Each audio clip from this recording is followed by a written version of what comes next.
ನಮ್ ಹೀರೋ ಈಗ ಕಾಲೇಜ್ ನಲ್ಲಿ ಹೀರೋಯಿನ್ ಮೀಟ್ ಆಗಿ ಪ್ರಪೋಸ್ ಮಾಡ್ತಾನೆ. ಬಟ್ ಅವಳಲ್ಲಿ ಏನು ಮಾತಾಡದೆ ನಾಳೆ ಸಂಜೆ ಬೀಚ್ ಹತ್ರ ಮೀಟ್ ಆಗೋಣ ಅಂತ ಹೇಳ್ತಾಳೆ. ಇವನು ಈಗ ನಾಳೆ ಹೋಗಿ ಹೀರೋಯಿನ್ ಮೀಟ್ ಆದಾಗ ನಮ್ ಹೀರೋಯಿನ್ ಈಗ ಹೀರೋ ಹತ್ರ ನಾನು 12th ಸ್ಟ್ಯಾಂಡರ್ಡ್ ಓದ್ಬೇಕಾದ್ರೆ ನನಗೆ ರಾಟಿನಲ್ ರೀಜನರೇಷನ್ ಪ್ರಾಬ್ಲಮ್ ಇದೆ ಅಂತ ಗೊತ್ತಾಯ್ತು. ಅದರಿಂದ ನಮ್ ಹೀರೋಯಿನ್ ಕಣ್ಣು ದೃಷ್ಟಿ ಸ್ವಲ್ಪನೇ ಮಂದ ಆಗ್ತಾ ಹೋಗುತ್ತೆ. ಕೊನೆಗೆ ನನಗೆ ಕಣ್ಣೇ ಕಾಣದಾಗ ಆಗೋಗ್ಬಿಡುತ್ತೆ ಅಂತ ಹೇಳ್ತಾಳೆ. ಅದಲ್ಲದೆ ನನಗೆ ಈಗಲೂ ಕೂಡ ಸ್ಟ್ರೈಟ್ ಆಗಿರೋದು ಮಾತ್ರನೇ ಕಾಣೋದು, ಸೈಡ್ ನಲ್ಲಿ ಏನಿದೆ ಅಂತಾನು ಕೂಡ ನನಗೆ ಗೊತ್ತಾಗೋದಿಲ್ಲ. ಸೊ ಇದೇ ಕಾರಣಕ್ಕೆ ನಿನ್ ಮೇಲೆ ಪ್ರೀತಿ ಇದ್ರು ಕೂಡ ನಾನು ಯಾವತ್ತು ನಿನ್ನ ಹತ್ರ ಏನು ಹೇಳಿಲ್ಲ. ಇವತ್ತು ನೀನೇ ಪ್ರಪೋಸ್ ಮಾಡಿದಕ್ಕೆ ವಿಷಯನೆಲ್ಲ ನಿನ್ನ ಹತ್ರ ಹೇಳ್ದೆ. ನಿನ್ಮೇಲೆ ಏನಿದ್ರು ನಿನ್ನಿಷ್ಟ, ನಿಧಾನವಾಗಿ ಯೋಚನೆ ಮಾಡಿ ನಿರ್ಧಾರ ಮಾಡು. ನೀನ್ ಏನ್ ನಿರ್ಧಾರ ತಗೊಂಡ್ರು ಅದನ್ನ ಓಕೆ ಅಂತ ಹೇಳಿ ಅಲ್ಲಿಂದ ಹೋಗ್ಬಿಡ್ತಾಳೆ. ನೆಕ್ಸ್ಟ್ ಕಾಲೇಜ್ ನಲ್ಲಿ ಈಗ ನಮ್ ಹೀರೋಯಿನ್ ಕರೀತಾನೆ. ಈಗ ಅವಳ ಹೆಸರನ್ನ ಎದೆ ಮೇಲೆ ಹಚ್ಚಾಕ್ಸ್ಕೊಂಡಿರೋದನ್ನ ತೋರಿಸಿ ನಿನಗೇನಾದ್ರೂ ಕೊನೆವರೆಗೂ ನಾನ್ ನಿನ್ ಜೊತೆಲೇ ಇರ್ತೀನಿ ಅಂತ ಹೇಳ್ತಾನೆ. ಅದನ್ನ ಕೇಳಿಸ್ಕೊಂಡು ನಮ್ ಹೀರೋಯಿನ್ ಕೂಡ ಫುಲ್ಲು ಖುಷಿ ಪಟ್ಬಿಡ್ತಾಳೆ. ನೆಕ್ಸ್ಟ್ ಇಬ್ರು ಈಗ ಬೀಚ್ ನಲ್ಲಿ ನಡ್ಕೊಂಡು ಹೋಗ್ತಾ ಇರ್ಬೇಕಾದ್ರೆ ಹೀರೋಯಿನ್ ನನಗೆ ಯಾವತ್ತಾದ್ರೂ ಒಂದಿನ ಕಣ್ ಕಾಣ್ದಾಗ ಆಗ್ಬಿಡುತ್ತೆ. ಅವತ್ತಿನ ದಿನ ನಾನು ಇದು ನೋಡ್ಲಿಲ್ವೇ ಅಂತ ಹೇಳಿ ಬೇಜಾರ್ ಮಾಡ್ಕೋಬಾರ್ದು. ಅದಕ್ಕೆ ನನ್ನ ಎಲ್ಲಾ ಜಾಗಕ್ಕೂ ಕರ್ಕೊಂಡು ಹೋಗಿ ತೋರಿಸ್ತೀಯ ಅಂತ ಕೇಳ್ತಾಳೆ. ಅದಕ್ಕೀಗ ನಮ್ ಹೀರೋನು ಕೂಡ ಅವಳಿಗೆ ಇಷ್ಟವಾದ ಜಾಗನೆಲ್ಲ ಸುತ್ತಿ ತೋರಿಸ್ತಾನೆ.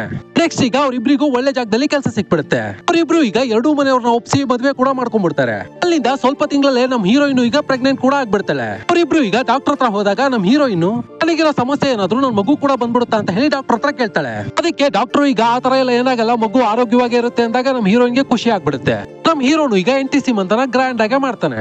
ಅಲ್ಲಿಂದ ಸ್ವಲ್ಪ ದಿನದಲ್ಲೇ ಅವರಿಬ್ರಿಗೂ ಒಂದು ಹೆಣ್ಣು ಮಗು ಹುಟ್ಟುತ್ತೆ.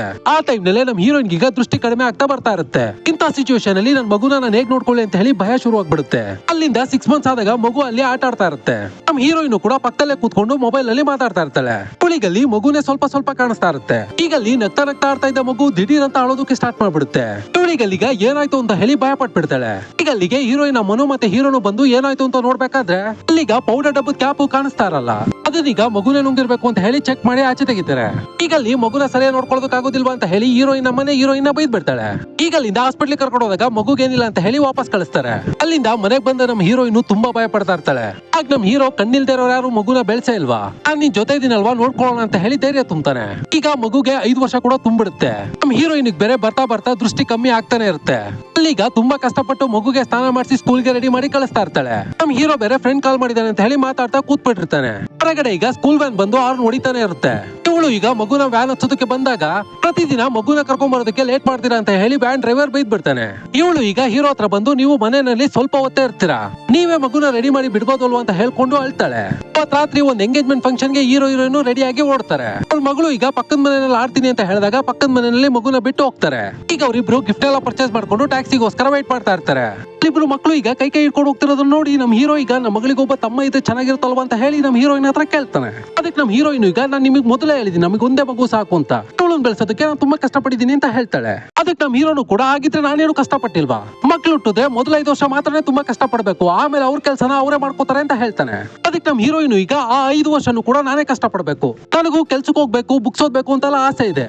ಆದ್ರೆ ನನಗಿರೋ ಸಮಸ್ಯೆಯಿಂದ ಏನು ಮಾಡೋದಕ್ಕಾಗ್ತಿಲ್ಲ, ನನಗೆ ಬರ್ತಾ ದೃಷ್ಟಿ ಮಾತ್ರನೇ ಕಡಿಮೆ ಆಗ್ತಿದೆ ಅನ್ಕೊಂಡೆ, ಆದ್ರೆ ಈಗ ನನ್ನ ಜೀವನನು ಅದ್ರ ಜೊತೆ ಹೋಗ್ತಾ ಇದೆ ಅಂತ ಈಗೀಗ ಗೊತ್ತಾಗ್ತಾ ಇದೆ ಅಂತ ಹೇಳ್ತಾಳೆ. ಅದಕ್ಕೆ ನಮ್ ಹೀರೋನು ಈಗ ನೀನು ನಿನ್ ಕಷ್ಟ ಮಾತ್ರನೇ ಹೇಳ್ಕೊತಿದ್ಯಾ, ಆದ್ರೆ ನನ್ ಕಷ್ಟನ ಕೇಳೋರು ಯಾರಿದ್ದಾರೆ, ನಾನ್ ನಿನ್ನ ಹತ್ರ ಮಗುನ ಕೇಳಿದ್ದು ನನ್ ಮಗಳಿಗೋಸ್ಕರ ಮಾತ್ರನೇ. ನನಗೀಗ ಎಂಗೇಜ್ಮೆಂಟ್ ಹೋಗೋ ಮೂಡಿಲ್ಲ, ಬೆಳಿಗ್ಗೆ ಮುಹೂರ್ತಕ್ಕೆ ಹೋಗೋಣ ಅಂತ ಹೇಳಿ ಕಾರ್ನ ಕ್ಯಾನ್ಸಲ್ ಮಾಡಿ ಅವಳನ್ನ ಅಲ್ಲೇ ಬಿಟ್ಟು ಹೋಗ್ಬಿಡ್ತಾನೆ. ಅವಳನ್ನ ಬಿಟ್ಟು ಹೋದ ತಕ್ಷಣ ಅವಳಿಗೆ ತುಂಬಾ ಬೇಜಾರಾಗ್ಬಿಡುತ್ತೆ. ಅವಳಿಗ ಅಲ್ಲೇನೆ ಹೇಳೋದಕ್ಕೆ ಸ್ಟಾರ್ಟ್ ಮಾಡ್ಬಿಡ್ತಾಳೆ. ಅಲ್ಲಿಂದ ಸ್ವಲ್ಪ ಟೈಮ್ ಆದ್ಮೇಲೆ ನಮ್ ಹೀರೋ ಈಗ ತಿರ್ಗಾ ವಾಪಸ್ ಬರ್ತಾನೆ. ನಿನ್ ಸಿಚುವೇಶನ್ ಅರ್ಥ ಮಾಡ್ಕೊಳ್ದೆ ನಾನು ಆ ತರ ಮಾತಾಡ್ಬಿಟ್ಟೆ, ನಾನ್ ನಿನಗೆ ಕಾಲೇಜ್ ಅಲ್ಲಿ ಹೇಳ್ದಾಗೇನೆ ನಿನಗೆ ಎಂತ ಪರಿಸ್ಥಿತಿ ಬಂದ್ರು ನಾನು ನಿನ್ನ ಬಿಟ್ಟು ಹೋಗಲ್ಲ ಅಂತ ಹೇಳಿ ಸಾರಿನ ಕೇಳಿ ಅವಳು ನಿಗ ಮನೆ ಕರ್ಕೊಂಡು ಹೋಗ್ತಾನೆ. ಅವನಿಗ ರಾತ್ರಿ ಎಲ್ಲ ಯೋಚಿಸಿ ಬೆಳಿಗ್ಗೆ ಮುಹೂರ್ತದಲ್ಲಿ ನಿನಗೆ ವೀಣೆ ಅಂದ್ರೆ ತುಂಬಾ ಇಷ್ಟ ಅಲ್ವಾ, ಅದನ್ನ ಮತ್ತೆ ಕಲಿಯೋದಕ್ಕೆ ಸ್ಟಾರ್ಟ್ ಮಾಡು, ಅದಕ್ಕೇನು ದೃಷ್ಟಿ ಅವಶ್ಯಕತೆ ಇಲ್ವಲ್ಲ, ಒಂದ್ಸಲ ಟ್ರೈ ಮಾಡು ಅಂತ ಹೇಳ್ತಾನೆ. ನಮ್ಮ ಹೀರೋಯಿನ್ ಕೂಡ ಅದಕ್ಕೆ ಒಪ್ಕೊಂಡು ಅಲ್ಲಿಂದ ವೀಣೆನ ಕಲಿಯೋದಕ್ಕೆ ಅಂತ ಹೇಳಿ ಸ್ಟಾರ್ಟ್ ಮಾಡ್ತಾಳೆ. ಅಲ್ಲಿಂದ ಈಗ 2 ವರ್ಷ ಕೂಡ ಕಳೆದೋಗ್ಬಿಡುತ್ತೆ. ನಮ್ ಹೀರೋಯಿನ್ ಈಗ ವೀಣೆನ ಭಯಂಕರವಾಗಿ ನುಡ್ಸೋದನ್ನ ಕಲ್ತು ಬಿಡ್ತಾಳೆ. ಅಲ್ಲಿಗ ನಮ್ ಹೀರೋಯಿನ್ ಕಣ್ಣಿಗೆ ಬರೀ ನಮ್ ಹೀರೋ ಮಾತ್ರನೇ ಕಾಣಿಸ್ತಾ ಇರ್ತಾನೆ. ಹೆಂಡತಿ ಆಸೆನ ಅರ್ಥ ಮಾಡ್ಕೊಳ್ಳೋ ಗಂಡ ಸಿಗೋದು ಕೂಡ ಒಂದು ಅದೃಷ್ಟ ಅಂತ ಹೇಳಿ ಮೂವಿನೂ ಕೂಡ ಎಂಡ್ ಆಗ್ಬಿಡುತ್ತೆ. ಇದೇ ತರ ಪ್ರತಿದಿನ ಹೊಸ ಕಥೆಗಳಿಗೋಸ್ಕರ ಪ್ಲೀಸ್ ಫಾಲೋ ಮಾಡೋದು ಮಾತ್ರ ಮರ್ತೋಗ್ಬೇಡಿ. Thank you.